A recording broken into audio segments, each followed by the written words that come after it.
সাংবাদিক দম্পতি সাগর রুনি হত্যায় জড়িত থাকার অভিযোগ ওঠা সামিট গ্রুপের চেয়ারম্যান মোহাম্মদ আজিজ খান বাংলাদেশের নাগরিকত্ব ত্যাগ করেছেন। তিনি এখন সিঙ্গাপুরের নাগরিক। সিঙ্গাপুরের আইন অনুযায়ী দ্বৈত নাগরিকত্ব রাখা যায় না, ফলে তিনি বাংলাদেশের নাগরিকত্ব ত্যাগ করেছেন।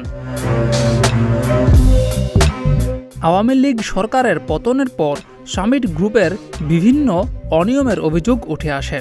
হাজার হাজার কোটি টাকা পাচার সহ দুর্নীতি আর অনিয়মের পাহাড় সমান অভিযোগ উঠে আসে তাদের বিরুদ্ধে। সেই সঙ্গে বাংলাদেশে আলোচিত সাংবাদিক দম্পতি সাগর রুনি হত্যার সঙ্গে জড়িত থাকারও অভিযোগ উঠে আসে সামিট গ্রুপের বিরুদ্ধে। আর এই সব কারণেই বাংলাদেশি নাগরিকত্ব ত্যাগ করার সিদ্ধান্ত নিতে পারেন বলে ধারণা করা হচ্ছে।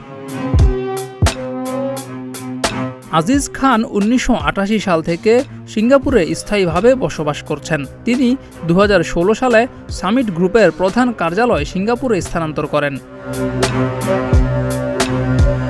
2018 সালে ফোর্বসের ধনীদের যে তালিকা প্রকাশ করা হয়েছিল, সেখানে সিঙ্গাপুরের ধনীদের মধ্যে তিনি ছিলেন। বর্তমানে তার সম্পদের পরিমাণ $110 কোটি। আজিজ ব্যবসা শুরু করেছিলেন জুতার মাধ্যমে, পরে বিদ্যুৎ, বন্দর এবং ফাইবার অপটিক খাতে বিস্তৃত হয়। সাম্প্রতিক সময়ে সামিট গ্রুপ চ্যালেঞ্জের মুখে পড়েছিল।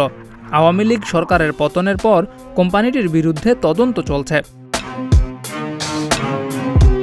সিঙ্গাপুরের নাগরিকত্ব গ্রহণের কারণে তার বাংলাদেশের নাগরিকত্ব হারানো একই সঙ্গে নতুন পরিস্থিতিতে ব্যবসায়িক ক্ষেত্রে নতুন দিক নির্দেশ করবে বলে সংশ্লিষ্টরা মনে করছেন।